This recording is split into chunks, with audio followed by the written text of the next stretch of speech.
Em 1889, o Brasil sofreu um golpe de Estado militar e se tornou uma república. Os brasileiros da época ficaram surpresos.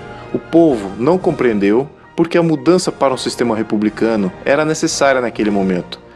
Também não conseguiram visualizar se o novo sistema seria melhor que o sistema monárquico vigente até então.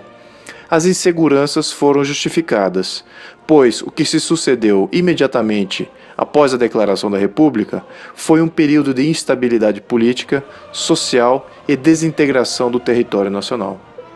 A falta de legitimidade do novo regime republicano causou rebeliões contra o governo central. Os militares golpistas foram forçados a governar com mão de ferro, e diversas batalhas sangrentas para preservar o território nacional se sucederam. O balanço para o Brasil neste período foi catastrófico. Milhares de brasileiros morreram, a economia entrou em colapso, a marinha mercante destruída, a moeda desvalorizada e nós nos tornamos subservientes aos interesses econômicos e militares dos ingleses. Mas por que então proclamaram a República? Será que a República que foi criada era o sistema adequado para nos governar?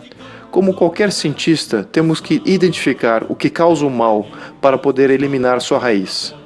Vamos reavaliar esses dois temas importantes. O porquê nossa república foi criada? A resposta é simples. A elite dominante da época, composta por fazendeiros pecuaristas e cafeicultores, apoiadas por um grupo de militares dissidentes, buscaram manter seus privilégios do sistema econômico escravagista.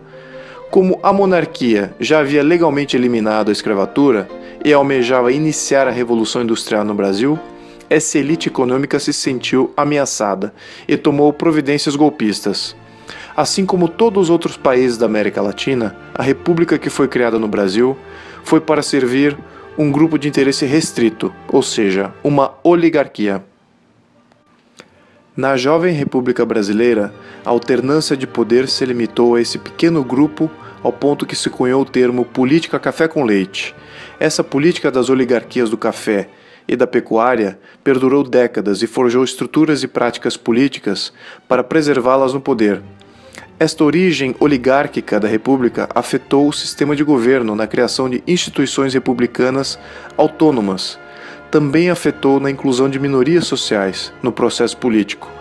Isso causou repercussões desastrosas durante todo o século XX, com sucessivas rupturas da República por golpes militares e governos populistas. Mas será que esse sistema republicano oligárquico seja o sistema ideal para o Brasil? Bem, antes vamos avaliar os sistemas políticos. A maioria dos brasileiros acredita viver em uma democracia. Já outros poucos brasileiros acreditam que o Brasil é uma república. A diferença entre esses dois sistemas é essencial para a compreensão do sistema republicano brasileiro. Mas antes de falar de sistemas políticos, temos que falar da confusão criada pelos termos esquerda e direita. Muitos acreditam que comunistas são de esquerda e fascistas e ditadores são de direita. Na verdade, a maneira correta de associar os termos esquerda e direita é na intensidade do poder do governo. À extrema-direita não há governo, e na extrema-esquerda há governos totalitaristas, tarimbados como comunistas, nazistas, socialistas, fascistas, etc. Enfim, toda forma de governo totalitarista. Muitos associam nazismo e fascismo como sendo de direita, quando na verdade cometem um equívoco e agregam ainda mais a confusão. Ao centro da esquerda e da direita está a forma de governo limitada ao seu papel adequado, que seria de proteger os direitos do povo. A Constituição deve ser dimensionada e direcionada para essa esfera de atuação, e aqueles que a defendem são os constitucionalistas. Considerando este dimensionamento entre esquerda e direita, vamos analisar as 5 formas básicas de governo. À extrema esquerda, temos uma ditadura, ou governo de uma só pessoa. Na sequência, temos a oligarquia, caracterizada por um governo de poucos. Depois, a democracia, caracterizada pelo governo da maioria. Em seguida, a república, caracterizada pelo governo das leis. E, finalmente, na extrema-direita, temos a anarquia, caracterizada por ser o governo de ninguém ou ausência de governo. Na análise que se sucede, vamos ver que é possível diminuir ainda mais as opções. Começando pela ditadura, esta forma de governo, de forma prática, não existe, pois sempre é um grupo que coloca um de seus membros no comando. Um ditador tem seus conselheiros e ministros e burocratas que efetivamente governam.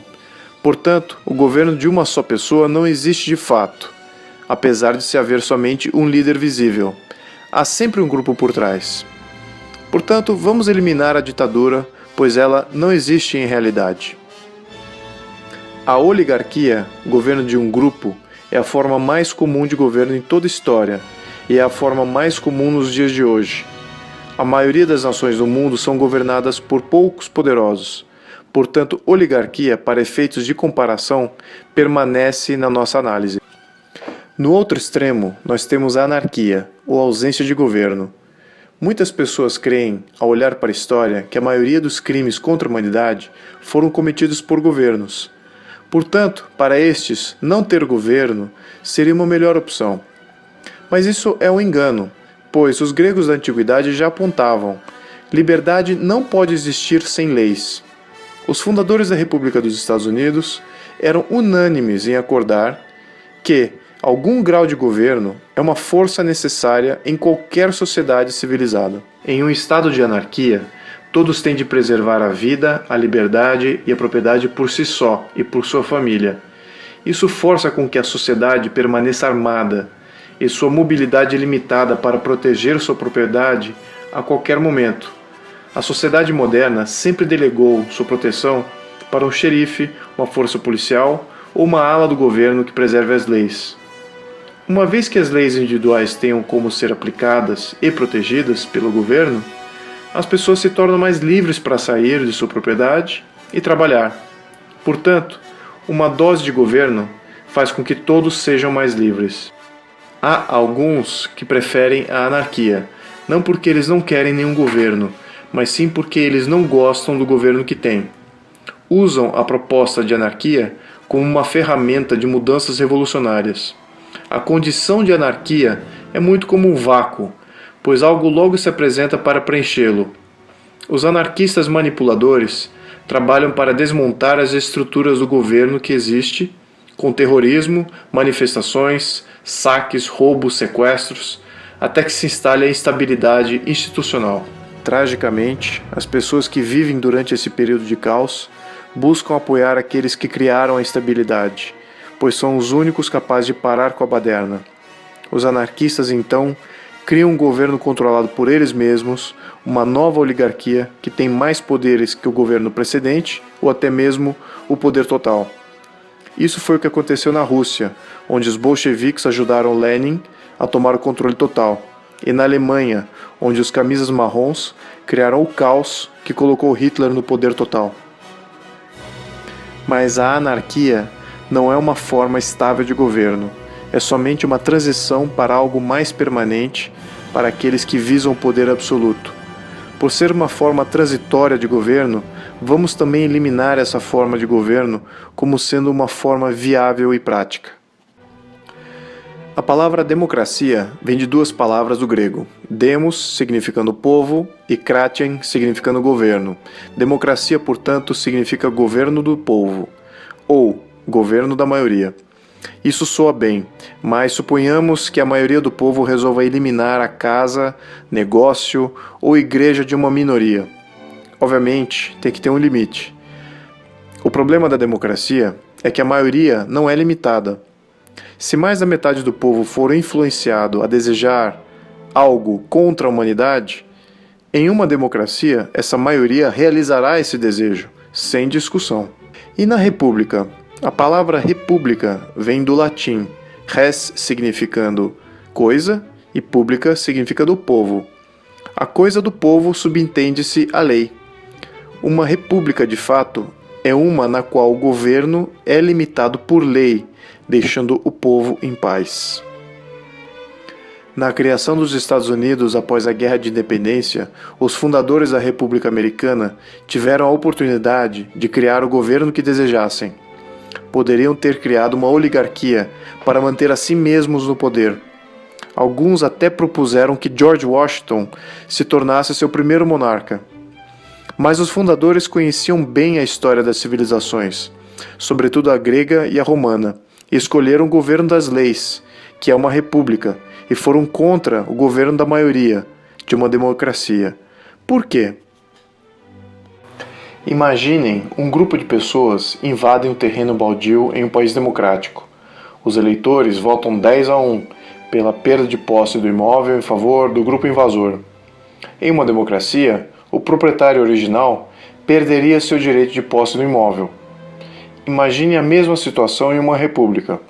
O proprietário requeriria reintegração de posse ao governo, que por sua vez avaliaria o direito de propriedade do imóvel junto às leis, não à opinião pública.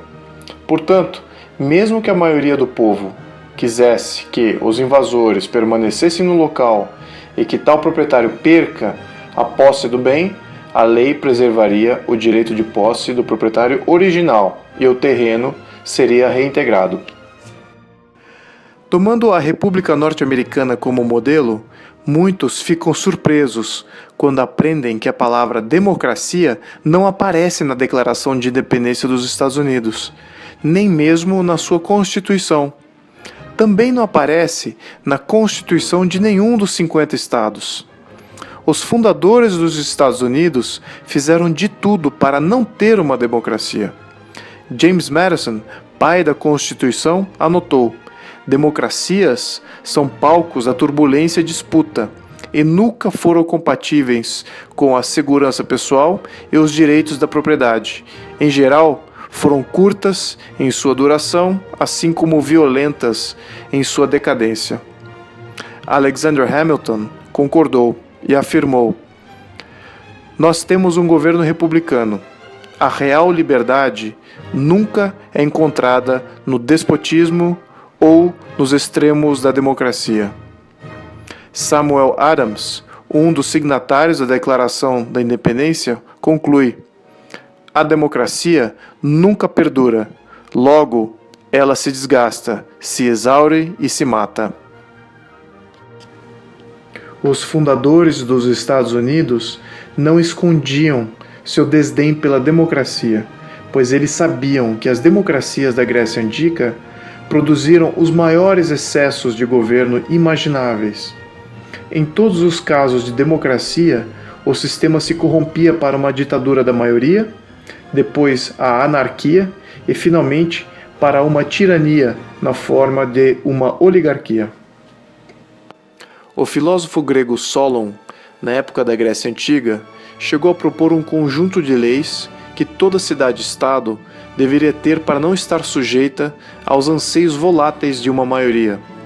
Algumas cidades gregas adotaram, em parte, alguns de seus conselhos, mas o sucesso deste modelo primitivo de república ecoou mais tarde, em Roma, na construção de uma república justa, com poderes limitados e extremamente inclusiva e tolerante das minorias. Roma iniciou sua história como uma monarquia etrusca, mas logo surgiu a ocasião de criar uma república, onde se limitava os poderes de seus líderes e assegurava direitos a todos seus cidadãos. O povo votava todos os anos e havia 2 líderes no Senado que dividiam o poder. Os senadores não eram remunerados e participavam do governo por prestígio e honra. Havia liberdade de culto e inclusão étnica de várias tribos europeias do Oriente Médio e da África. Esse modelo foi o propulsor do seu sucesso, tanto na sua expansão territorial como na sua prosperidade nos primeiros 500 anos. Todos queriam ser cidadãos de Roma e participar da comunidade econômica comum. Nessa comunidade, todos que eram considerados cidadãos eram considerados iguais perante as leis, com oportunidades iguais. É especificamente neste último ponto que uma oligarquia falha repetidamente e sempre, e em qualquer momento histórico, seja do Brasil, seja de qualquer outro país oligárquico. A habilidade de incluir e proteger minorias e novas forças políticas fortalece uma república e suas instituições. Uma oligarquia, no entanto, visa sempre enfraquecer as instituições. e acabam perdendo por não permitir a ascensão de novas forças ao diálogo político. Essas novas forças, quando não representadas, buscam, através da anarquia, a destruição do governo oligárquico que não as inclui, e uma nova oligarquia se instala em seu lugar. Por ironia, os sistemas de governos oligárquicos criam seus próprios destruidores. Governos totalitários comunistas ou nazistas crescem quando há uma oligarquia no poder. O ciclo só se rompe com a criação de uma república, que possui leis como governantes e que visa independência de poderes públicos. Um outro aspecto característico de uma república é que seus súditos com direitos assegurados estão livres para produzir e acumular patrimônio. Isso se sucede uma vez que, numa república, com limites impostos por lei, as regras de jogo não se alteram da noite para o dia para atender um ou outro grupo de interesse. O acúmulo de riqueza ocorre dentro de um sistema com um governo limitado, que assegura a liberdade. A essência da liberdade é a limitação do governo. Em contrapartida, à medida que o governo central cresce, o povo perde liberdades. A República Romana foi capaz de assegurar liberdades por um período de 500 anos, acumulando um poder desproporcional vis-à-vis as demais regiões que não usufruíam desse mesmo modelo. Sua decadência iniciou-se exatamente quando os princípios republicanos tornaram-se secundários aos de grupos de interesse. A democracia foi o último suspiro da República, pois seus líderes passaram a fazer a vontade do povo para se manter no poder, violando as leis republicanas. Ao final da República Romana, o direito à propriedade não estava mais sendo assegurado, pois a ganância de senadores levou-os a usurpar terras dos menores produtores. Trouxeram escravos para trabalhar no campo e, em consequência, o número de cidadãos votantes desabrigados na cidade aumentou. Para apaziguar os cidadãos, os senadores iniciaram a política pão e circo. Criaram-se, portanto, programas de alimentar e entreter esses cidadãos votantes. Isso garantiu votos, mas causou um desbalanço nas contas públicas e, consequentemente, houve um aumento de tributos no setor privado para bancar a conta. A derrocada do sistema republicano ocorreu quando a democracia não foi capaz de assegurar direitos e benefícios para um de seus grupos mais importantes, a de seus protetores, os legionários, liderados na época por Júlio César. A história da República Romana atinge seu ciclo final, assim que Júlio César inicia a era de imperadores. Houve, sem dúvida, grandes imperadores, mas também existiram imperadores terríveis. Na média, estes líderes totalitários contribuíram para a lenta, mas total devastação e humilhação de Roma até 450 d.C., quando foram saqueadas por bárbaros germânicos. A história de Roma foi a grande fonte de inspiração para a República Norte-Americana, pois Roma iniciou-se como república, tornou-se uma democracia e deteriorou-se para uma oligarquia totalitarista, onde sua história termina. Os fundadores da República Norte-Americana sabiam que a democracia era um sistema transiente de governo, entre república e oligarquia. Também sabiam que uma oligarquia fomenta a criação de outra oligarquia. Portanto, a democracia, assim como a oligarquia, não seriam capazes de proporcionar estabilidade de regras e liberdades durante longos períodos. Também sabiam que uma república, se mal desenhada, poderia se corromper. Isso comprometeria a independência dos poderes e o autocontrole de todo o sistema. Por isso, os norte-americanos incumbiram seus melhores mentores para formatar as leis e valores de base na criação de uma república versátil e duradoura. Em nossa análise, vemos que uma democracia não é sustentável a longo prazo. Ela é somente uma transição de um governo republicano com limites para um governo oligarca de excessos, e teremos que eliminar essa opção como um sistema viável de governo. Portanto, nos resta duas opções de sistemas de governo: uma república ou uma oligarquia. Dado este escopo mais limitado, quando voltamos ao nosso tema inicial, vemos que, em 1889, no Brasil, não houve a criação de uma república. Houve, na verdade, uma troca de chefia da oligarquia. Os oligarcas antes eram liderados pela monarquia, agora eram liderados por um de seus próprios. Em toda a América Latina, todas as repúblicas foram criadas por oligarcas, e todos os governos latino-americanos ainda são hoje considerados uma oligarquia, com diferentes graus de liberdade civil e limitações de governo. Em vários momentos da história de todo o país latino-americano, as oligarquias eram substituídas por outras, mais ou menos totalitaristas. A história recente de países como a Venezuela ressalta esse ciclo de colapso sistêmico. Depois de viverem por décadas debaixo de uma oligarquia clientelista, os venezuelanos hoje vivem debaixo de uma oligarquia totalitária socialista. Países como o Brasil, assim como os demais da América Latina, passaram por várias trocas de uma oligarquia para outra desde a proclamação de sua primeira república. Desde então, houve rupturas da Constituição e novos modelos oligárquicos implementados. Nosso modelo oligárquico de hoje é chamado de a Sexta República. Mas no Brasil, ao contrário do que ocorreu em outros países da América Latina, estes eventos de ruptura fizeram com que o Brasil desenvolvesse instituições independentes, cada vez mais transparentes. E pela primeira vez na história do Brasil, há uma rara oportunidade de se tornar uma república sólida, estável e duradoura. Mas ainda há as ameaças de forças totalitárias antigas que comprometem essa oportunidade. Essas forças sabem explorar a natureza frágil de uma república em formação. Caso essa jovem república não seja capaz de eliminar a possibilidade da ressurgência de mais um regime totalitário na nossa história, o final desta sexta tentativa de república estará próximo.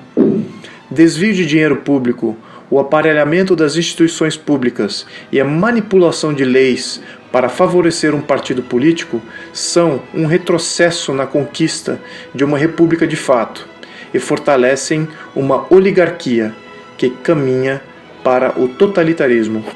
As leis que constituem uma república e regem suas instituições têm de ser aplicadas e monitoradas a todo momento. O modelo tem de ser dinâmico para poder ajustar às novas demandas históricas e absorver movimentos que alimentam a base dos anarquistas. O ciclo de nascimento, evolução e eventual derrocada de um sistema político segue infalível, assim como o ciclo lunar. O desafio maior está em mostrar ao povo estes ciclos. Os riscos a todo momento são complexos e obscuros, até que nos dias de hoje somente poucos detêm sua total compreensão.